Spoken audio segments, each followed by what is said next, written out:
untuk supaya solat kita diterima sebagai kunci diterimanya amal-amal lain, maka perbaiki solat kita. Kalau hari ini kita melaksanakan solat tetapi masih ada dendam di dalam hati, masih ada dengki, mohon maaf, solat kita belum bisa Allah terima. Lalu bagaimana supaya hati ini bersih, supaya solat kita diterima? Maka kita harus benar-benar bersuci. Makanya tadi kita sebutkan bahwasanya solat adalah tolak ukur ibadah lain diterima atau tidak. Lalu solat pun punya kunci. Apa kuncinya? Kata Rasul, miftahus solah toharoh. Kunci dari solat pula toharoh, bersuci.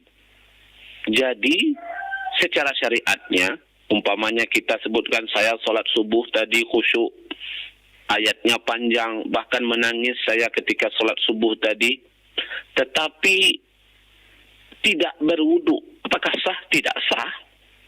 Karena bersuci menjadi kunci dari solat itu pula. Tetapi makna bersuci di sini para jemaah sekalian, kita mengutip dari kitab Ihya Ulumuddin karangan Imam Al-Ghazali. Mungkin setiap kita sering mendengar ada kalimat, mungkin sebagian menyebutkan sebagai hadis, yaitu an-nazafatu minal iman, kebersihan sebagian dari iman. Kira-kira yang disebut sebagai kebersihan sebagian dari iman itu bersih yang mana? Karena kenapa? Kalau kebersihan sebagian dari iman, kalau sebagian dari iman berarti 50%. Berarti tambah sedikit lagi sudah punya jatah, imannya banyak, kualitasnya banyak, 50% sudah dapat.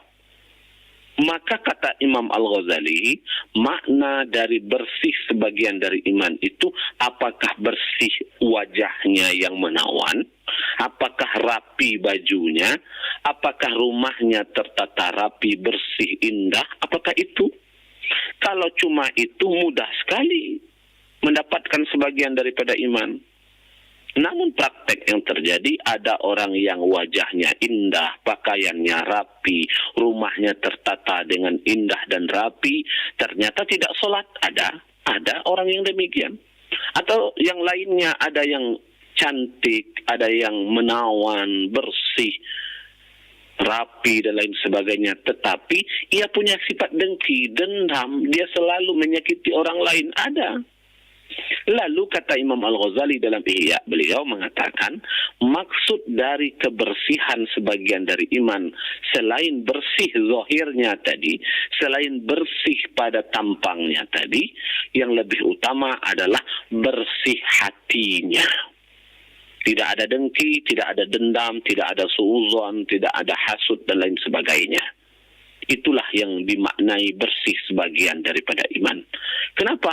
Karena kita ingin sholat itu bertemu dengan Allah. Maka kalau ingin bertemu dengan Allah, maka hendaklah kita jangan membawa najis.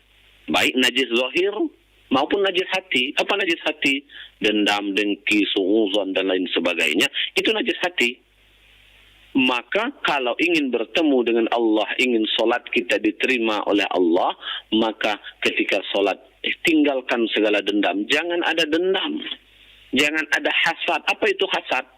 Senang melihat orang lain susah, susah melihat orang lain senang. Kalau umpamanya tetangga membeli mobil baru, kita sakit kepala, berarti kita punya penyakit hasad. Yang lebih parah pula hasud. Apa itu hasud? Ya sudah mulai menghasut-hasut, datang ke warung ketika tetangga beli mobil, kita mulai menghasut-hasut orang dan berkata, oh tetangga saya membeli mobil, dia menjual tanah orang tuanya.